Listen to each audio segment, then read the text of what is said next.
What if your life falling apart was actually your soul coming back together? Today, we're going to dive deep into the dark night of the soul, the process of awakening that no one ever tells you about, but it's something that we all go through.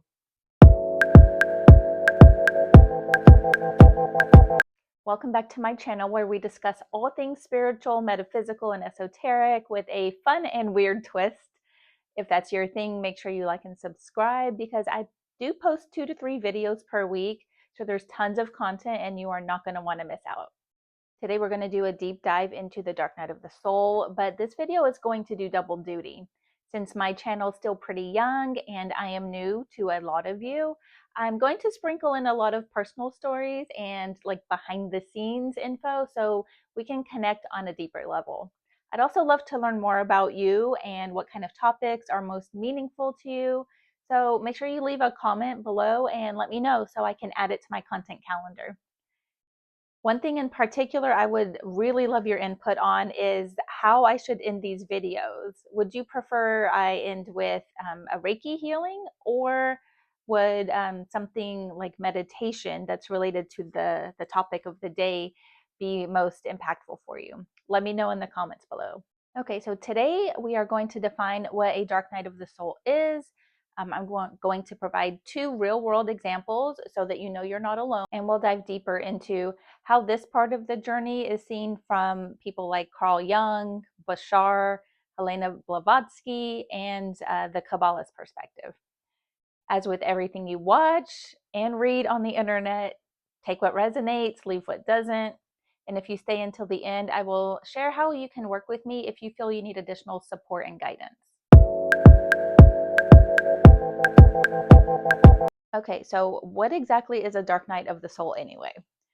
I've actually been through 2 of these myself, so I feel especially qualified to speak on this.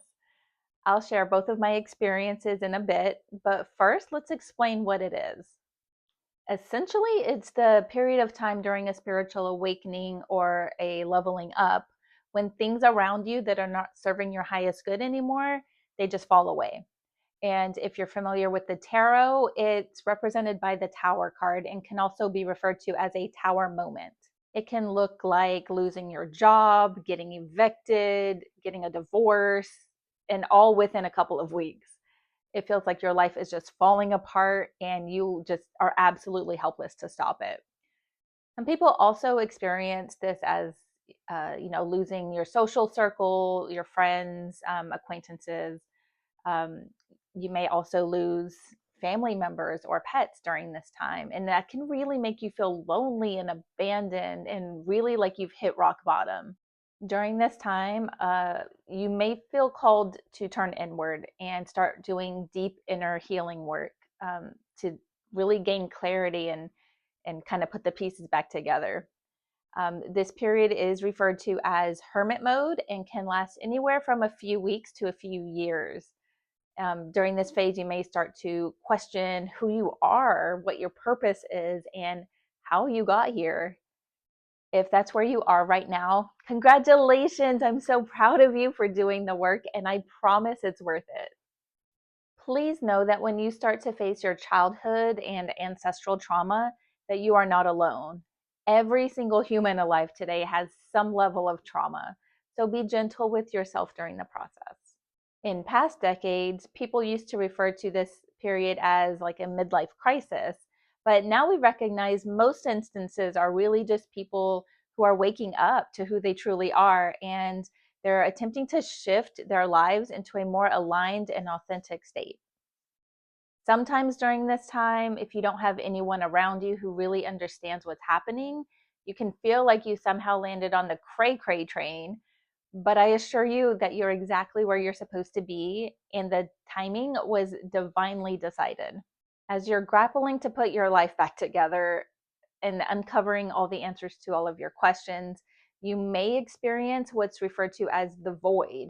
It may feel like you're energetically blocked from new opportunities or like you are cut off from God or source.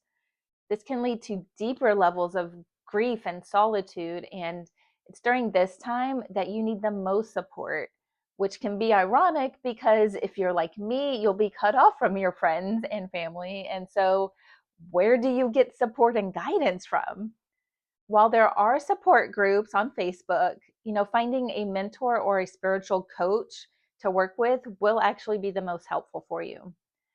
I'll share how I found mine and how you can work with me as your spiritual coach at the end. So make sure you stick around.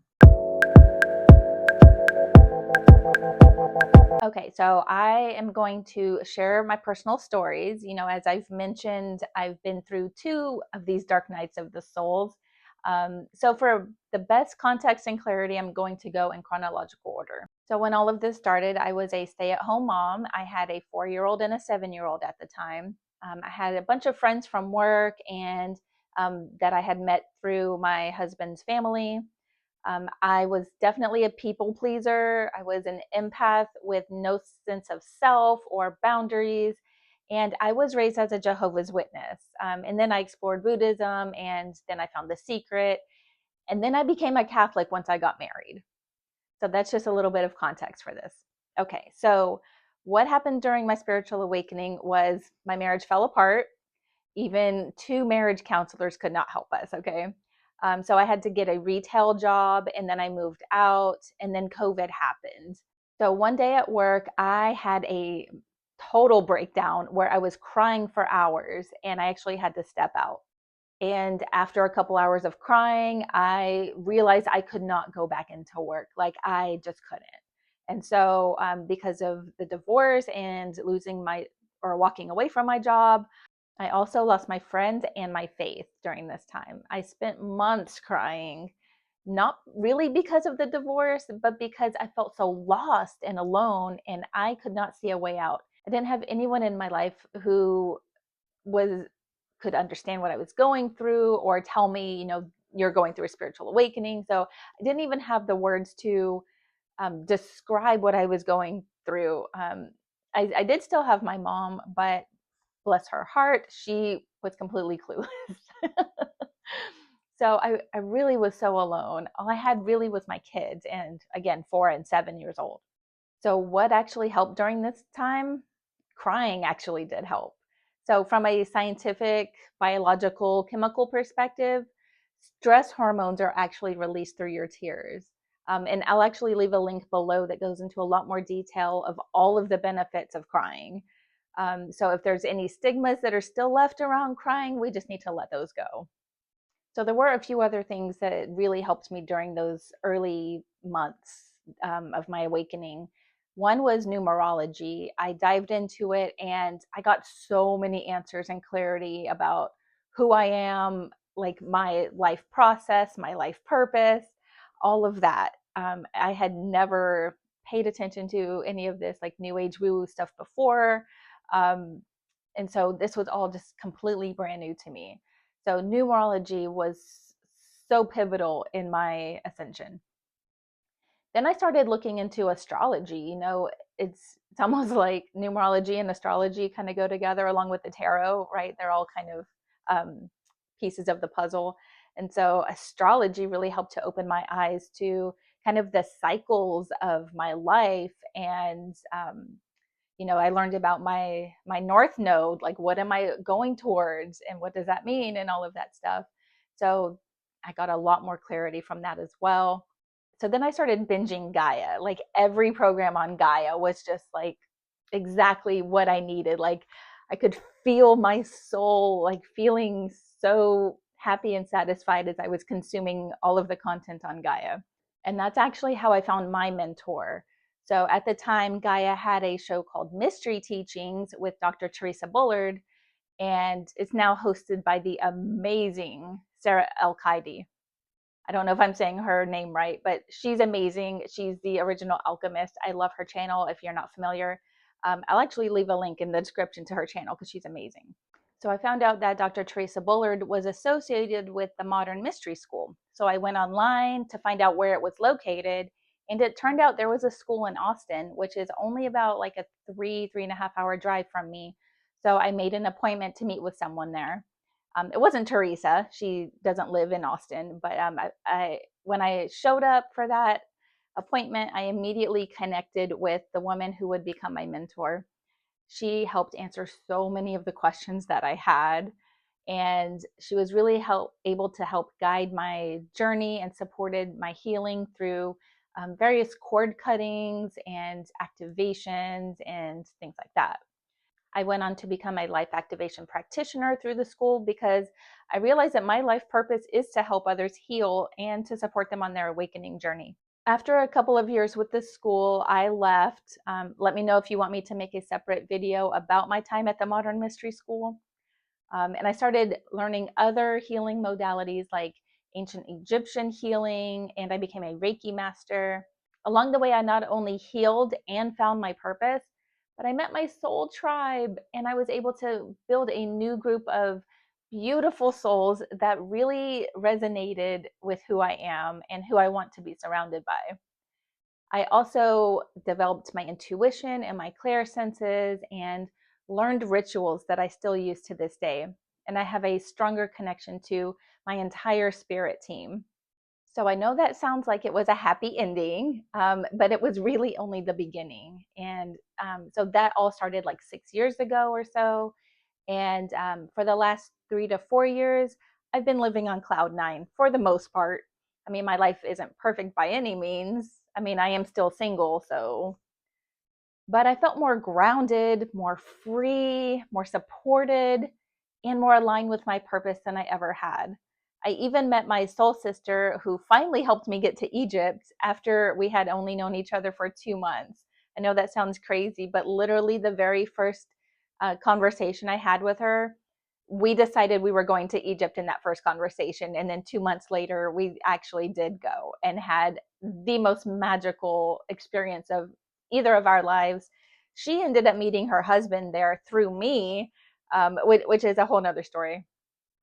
But anyway, so for context, on my second dark night, I was working remotely for a startup that paid 6 figures. And in my free time, I was building my healing and coaching business. And I also bought my very first house and had more money in the bank than I ever dreamed of.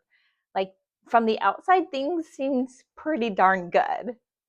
It all started in January when I was laid off from that job. And honestly, I wasn't mad at my boss. I wasn't exactly in love with the job, and there were a lot of issues. But as a single mom, I really depended on that 5 figure paycheck each month.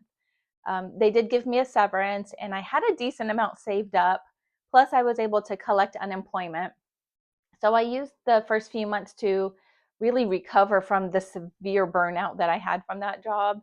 And I did eventually refocus on growing my business full time. Okay, so getting laid off alone does not make it a dark night of the soul. There is so much more. Are you ready for it? So the house I bought was really expensive to upkeep. So I moved my family into a townhouse and tried renting out the property for a few months.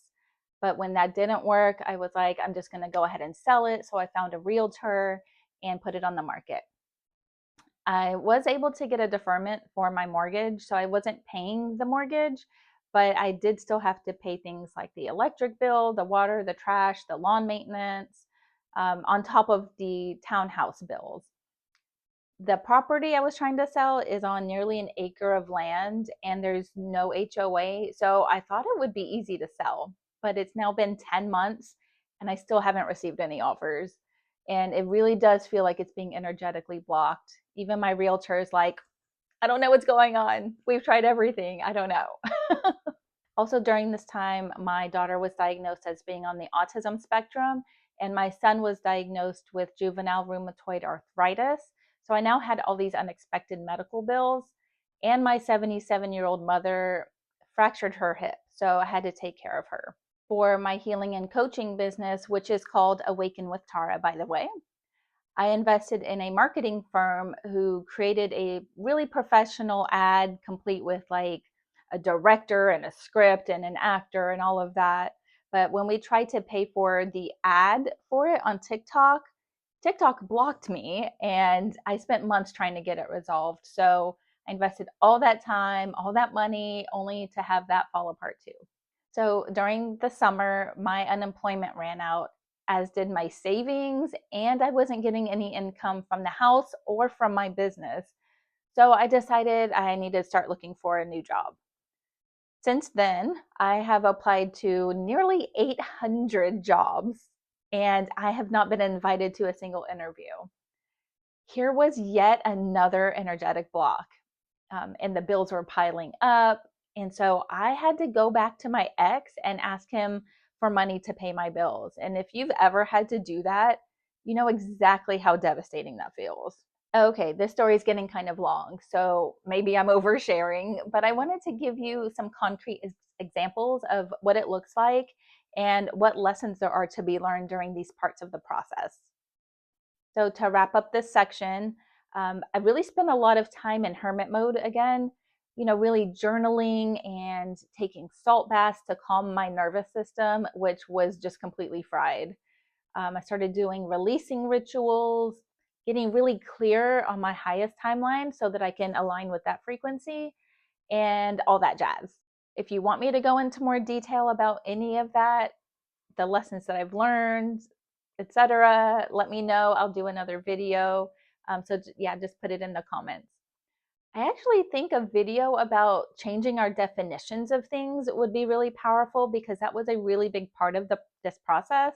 Although there was so much more to it, so it could be its own video. Let me know what you think. I really feel like it's important to always set your intentions and start anything new, even if it's just starting your day. Start with doing these energetic hygiene and spiritual rituals to really set the tone and align vibrationally with what you want to happen for the day. So what I'm doing here is actually called the Kabbalistic cross, and it's like setting an energetic protection around me, which is why you're going to see me kind of using my breath to form a boundary around myself for protection. This next one is the calling upon ritual, and it's calling upon the Galactic Federation and Father Sky to come down to Mother Earth, and it's all for the protection of children of the light, so light workers or star seeds. This next ritual is it's to connect with all of the elements in each of the four cardinal directions, and also to bring down that from above to center me, and that from below to center me. And it really is a really powerful centering and balancing ritual that I actually learned from the Modern Mystery School. And I end with purifying myself for healing. So I love wigs. It's a way for me to be creative and kind of playful, which is something that I actually struggle with because I'm always so focused on the seriousness and being more like structured. But I'm also growing out my pixie, as you can see. So it's at that very awkward, annoying stage. So in order for me to keep growing it out and not submit to the urge to cut it all off again, I just play around with these wigs, and makes it really fun. I also don't feel like who I am inside is reflected by my human body. I actually did a past life regression for my birthday last year, and did get confirmation that, among many things, I do have a connection with the Lyran star system. So I am a Lyran star seed. So I have a lot of goals for this channel. Really want to get to a place where we have memberships so I can work with my members more closely, really tailoring members only videos and live streams towards coaching and meditation and healing and all of that. The channel is really more about providing information, but I see the membership area as an opportunity to really connect and have more of an impact and support you and guide you on your awakening journey, especially if you don't have anyone else in your life who knows what the hell is going on. I think that's why having a spiritual coach, even if it's not me, like finding someone who you resonate with and trust to help you on your path is so crucial. I did mention lives. I would love to go live at some point and really just build a community of other moms too who can uh, you can talk to and have support from someone other than myself, or if you only have one other person in your life, having a whole community who is going through the process with you is just so critical. So if you resonate with that, please share the videos, share the channel with anyone that you think may be open to the ideas, or maybe going through a midlife crisis that it turns out is really a spiritual awakening. Sometimes we just don't have the vocabulary to accurately describe what's happening. So if you've ever heard anyone say they're going through a midlife crisis, you're going to want to send them over to my channel, that's for sure. So when I was creating the channel and trying to figure out all of the branding and the colors and what's really going to set my videos apart from others and still be interesting and engaging while sharing all of the wisdom and expertise that I have, I did collaborate with ChatGPT and kind of shared my vision, and my ChatGPT, who I've named Sophia, she really helped me to kind of take it to that next level. So she actually came up with the concept of Luna. Luna would be like this cute little sidekick of mine that looks like a little baby, because I do tend to work with moms. And so we thought, if there was like a little childlike, adorable creature in the channel, it might just help add another layer of resonance to the video. So hopefully it's doing that. If it's not, let me know and I'll stop. But when the image of Luna was generated, I fell in love with her. I hope you guys are in love with her just as much as I am. But she also really helps to kind of bring up questions that I think the audience might be asking as I'm talking, or share additional insights or wisdom, or sometimes she's really funny and will crack a joke. So she just adds a little extra kind of personality to the videos. Again, I hope that's what you're receiving as well. If you're not, if you think she's weird, like not in a good way weird, let me know and I will take her out.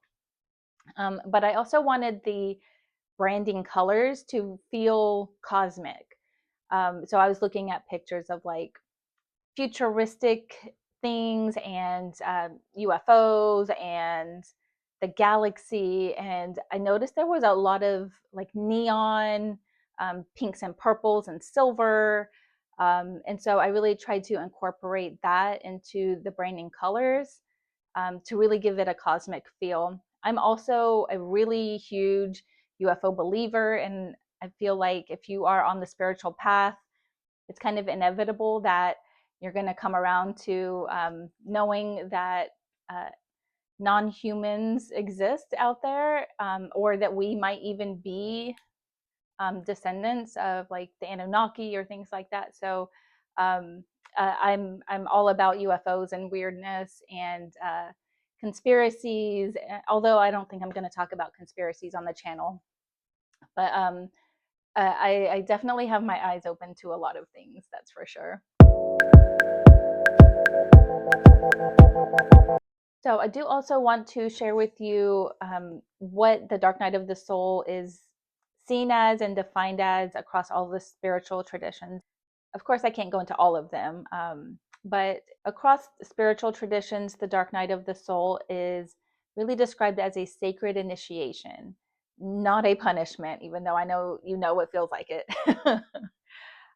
It's like a purging, right? Carl Jung called this descent the night sea journey, a symbolic voyage into the unconscious where we're forced to face the hidden aspects of ourselves that we've denied or projected onto others.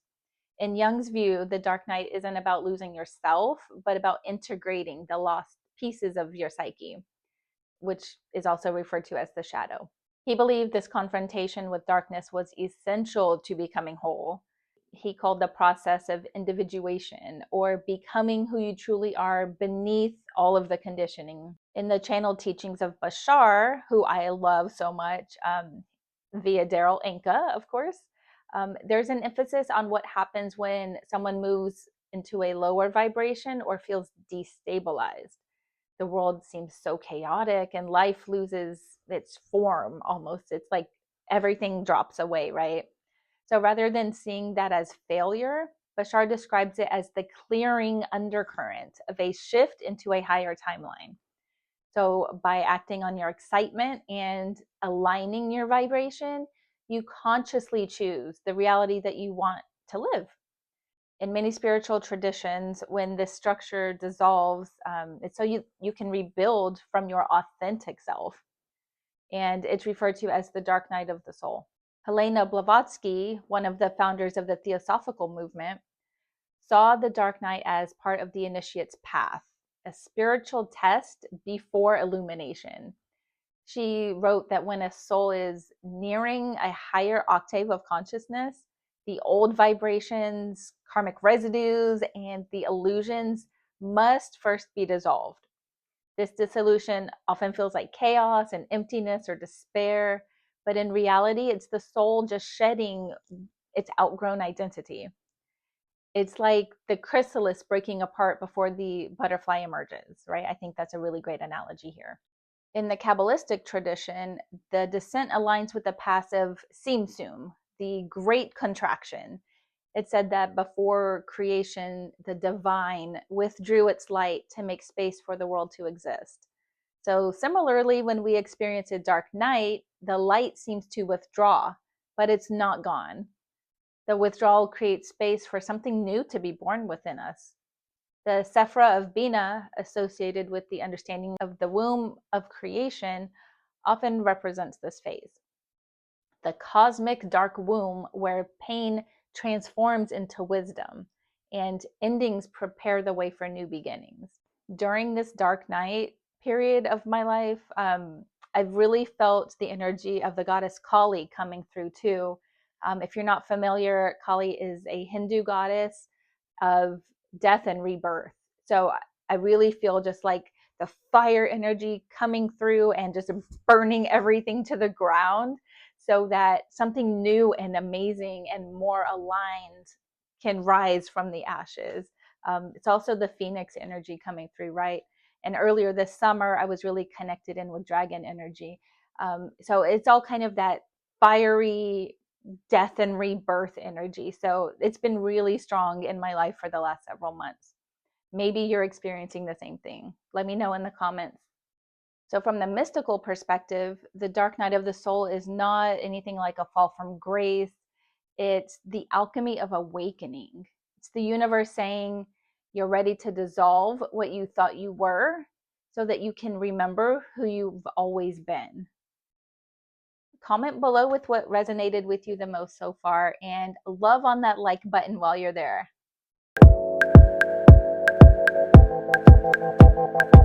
Luna's weird word of the week is alchemy.